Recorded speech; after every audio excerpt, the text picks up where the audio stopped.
Hi there, Mr. Farlow here, and today I'll be talking about the elements of drama. These elements are the basic building blocks of theatre and essentially what separates it from other literary forms.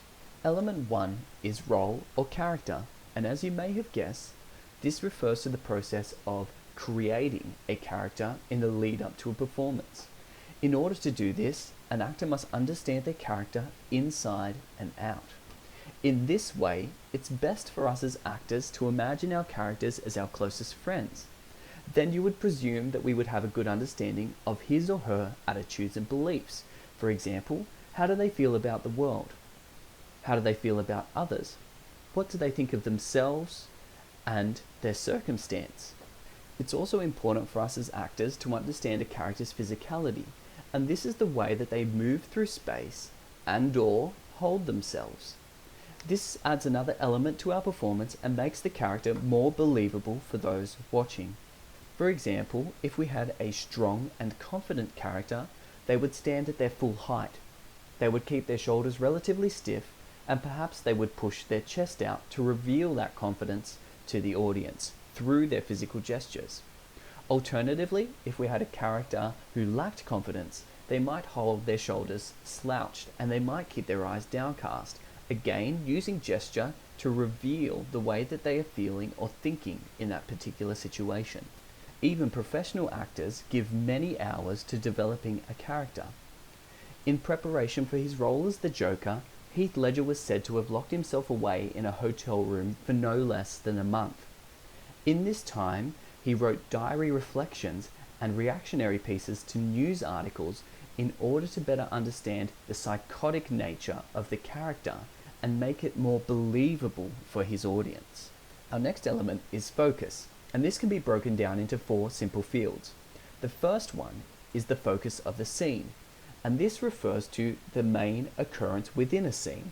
So if we have 2 detectives trying to defuse a bomb, that defusal would be the main occurrence and hence the focus of the scene. The second field is the focus of the audience, and this simply refers to the ways in which their attention is maintained and directed. Next, we have the focus of the character, and this refers to the character's objectives or motivations. What is it that they're trying to achieve at this specific point in time? Finally, we have the focus of the actor, which refers to their ability to sustain a character throughout the duration of the performance. Element 3, tension. Tension can be thought of as conflict or suspense. It's basically the force that generates intense emotions like intrigue, excitement, or fear. More specifically, it refers to the moments leading up to an emotional release. Think of a horror film and the moment when we as an audience know that the character is about to make a grave mistake. We're sitting there covering our eyes, biting our fingernails, screaming at the television.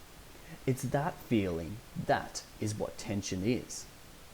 Element 4, space. And this refers to the way the acting space is used by theatre professionals. Note that I've said theatre professionals and not just actors. A set designer, for example, will have to think about the furnishings and props and how they can inform the audience of a scene's location. Directors will need to think about the space and how they can use it to create dramatic meaning. The stage can be divided into 3 vertical planes known as levels, and these can be used in order to tell the audience about a character's emotional experience. For example, if we have a character at a low level, they might be feeling vulnerable, upset, or depressed. If we have 2 characters at a medium level having a conversation, they might be presented to the audience as equals. Whereas if we were to have a character on an elevated platform talking down to other characters, they would be presented as a superior character. We can also use distance to demonstrate the relationship between characters.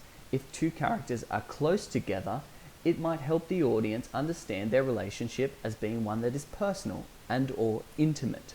If we have 2 characters who are separated by a great distance, it might symbolize a relationship breakdown. Element 5, mood.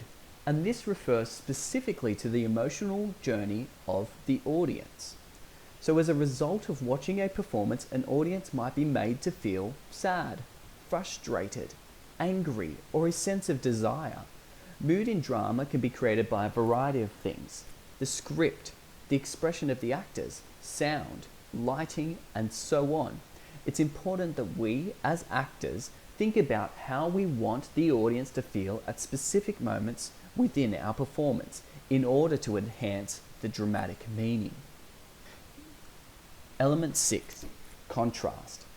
Now, contrast deals with two things. Number one, dramatic meaning, and number two, the enjoyment of the audience. For me personally, I think the enjoyment of the audience is more important because we as actors are attempting to keep our audience engaged, entertained, and thinking. What we want to see in drama in order to promote these ideas is a great deal of variety. So if we have a lot of stillness in our performance, contrast it with movement. If we have a lot of sound, perhaps a screaming match between two characters, follow it up with silence, and this will help to build the tension. If we have one particular emotion pushed, sadness for example, and that were to remain constant throughout the text, it would become quite boring and tiresome for the audience, so contrast it with different emotions. Element 6, symbol.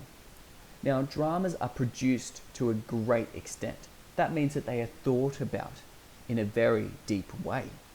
And we, as actors or directors, can use certain things to symbolize others. For example, we could use props.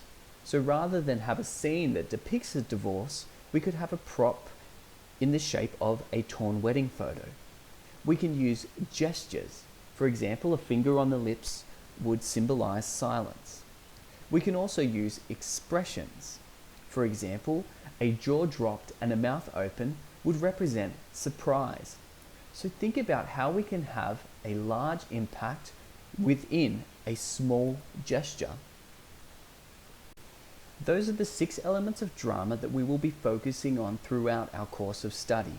Make sure you use them to your advantage, whether your performance be big or small, and I guarantee they'll be more entertaining as a result.